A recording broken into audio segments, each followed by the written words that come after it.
Listen.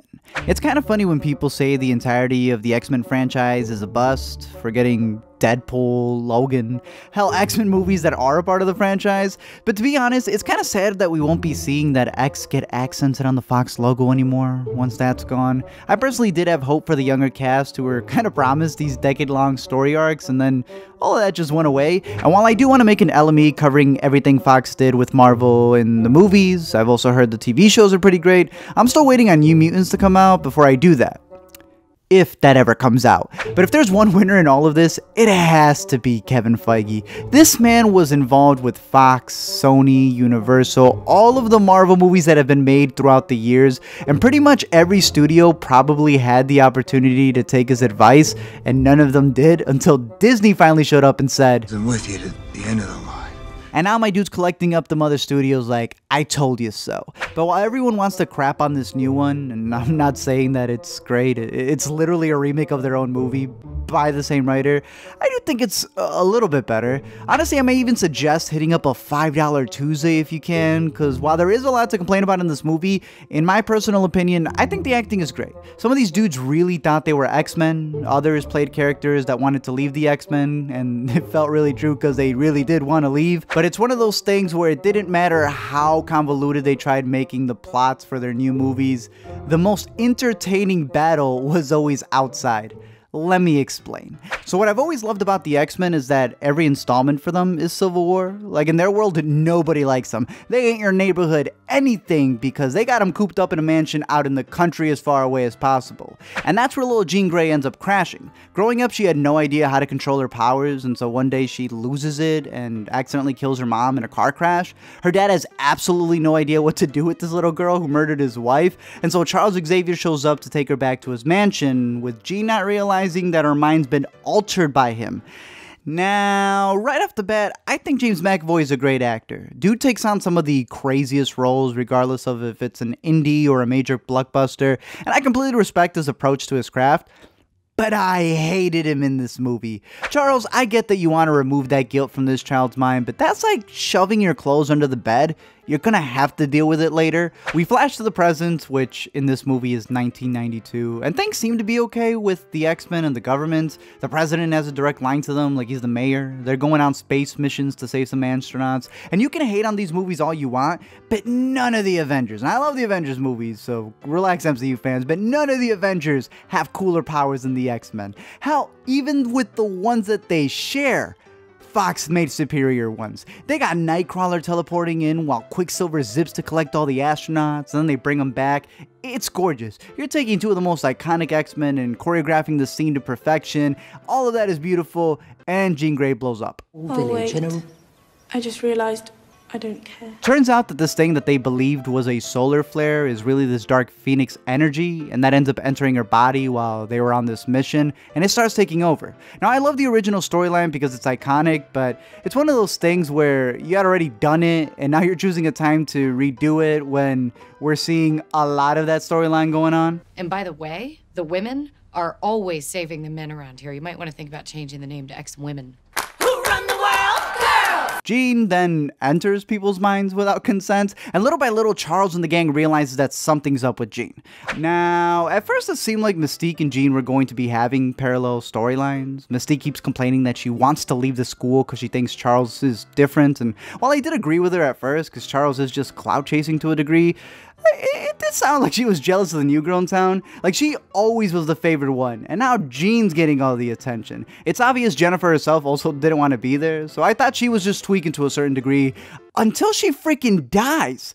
See, after realizing that Charles manipulated a girl's mind and altered her memories, and seeing that he's still doing that and forcing himself in there, Jean ends up running away. They end up having to face their friend whose whole world is a lie, because Jean at this point has the guilt of realizing she accidentally killed her mother and she didn't know that. She has the hurt of learning that her dad was never dead, he just gave her up because he didn't know how to deal with her. She realizes that her newest caregiver, the man who she trusted her entire life, has been messing with her mind and lying to her. And now she's got her friends and her boyfriend outside looking goofy in their suits, trying to subdue her when she yet again loses control of her powers and kills another important woman in her life. Like, This is Theon levels of bad. Raven's death not only causes Jean to go into exile, but all of the kids back at the mansion are flabbergasted. Like, you have to realize how broken they are. You have to imagine how crushed they are hearing that the most popular girl in not only their school, but mutant kind, just killed one of their civil rights leaders. They had that look all those parents had after season 8 when they still had to take away their little Daenerys goodnight. But no one is more pissed than Hank. See, James' performance as a punk in this movie, it's great. I hated him and it was very effective. But Nicholas Hoult really thought he lost Jennifer Lawrence. This man is crying. He's finishing up a bottle. He feels guilty considering that she was about to leave the mansion, but he convinced her to stay. This was the only other blue person his age, and now she's gone. And still Xavier won't admit he's done anything wrong. He's there sitting going, I'm sorry. You feel that way. See, the Picard Xavier I know would never put his ego over himself, but here we have a guy who's been waiting so long to finally make peace between mutants and people that, you know, he's willing to do anything to not lose that. We see that Jean shows up at Magneto's compound seeking refuge, and even the bad guys are like, Jean, we do not want you. I'm actually upset we won't be seeing Fassbender anymore, because even in this movie he's giving a great performance as he wants to also avenge Raven's death. Because this is an actor who not only has done great roles, but even when I don't like the movies he's in, he's still giving it his all. Assassin's Creed, I thought he was experiencing an aneurysm. The Snowman, he really did think Jack Frost was out to get him. The Counselor is one I need to let me explain for, but then again, who can forget the classic and most iconic line of his? I'll do the fingering. The movie then introduces the species known as the Dabari who can shapeshift into different people, and so they decide to take over Oscar nominee Jessica Chastain's body. Now, like I said, this movie had a completely different twist, an entirely different ending that I'll explain in a bit, but what we end up getting in this backstory is that the same Phoenix energy that went into Jean actually ended up going through their home planet, and now they're roaming around trying to find a new one to inhabit. But when they notice that Jean has been able to harness that power, they seek her out in order to pitch her the best role someone can ask for: God. Quick note, I know Jean's on the run and she's got so much on her mind, but was anyone else glad that she had time to shop and literally kill the layers that she had going on in this movie? So now we have a Jean Grey who doesn't trust her family, one who has Magneto and his goons coming after her, who has this alien trying to take her powers, and that leads to this big climax. Magneto pulls up a train for some reason, even though the X-Men can jump over it, and that doesn't even matter because Magneto gets knocked out by Jean. Scott ricochets his deadly laser beam off of a car window somehow, which then allows Charles to approach Jean, who goes, "Are you here to kill me?" And Charles, knowing good and damn well that he has an armed Nightcrawler next to him and has no chance against her, goes,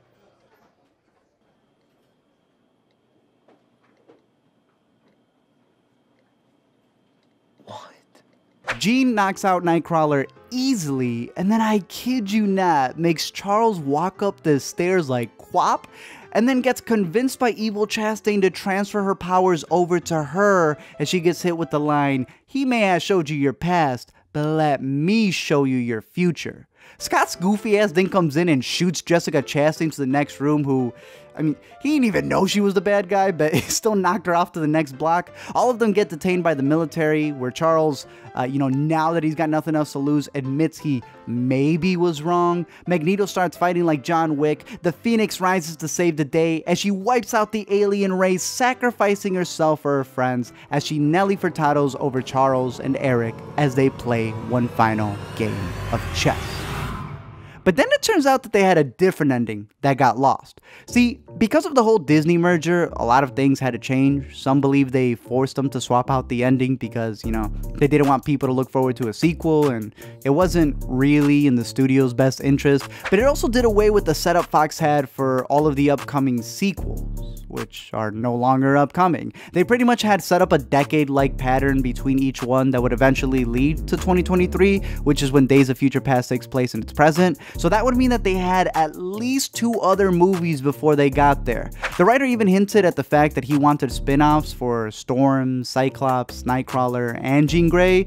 And, well, now Feige decides that. What that meant for Dark Phoenix was an alternate ending. They had hyped up Chastain's role so hard by keeping it a secret that it was going to be something huge. And then when it was revealed, even the cast was like, huh?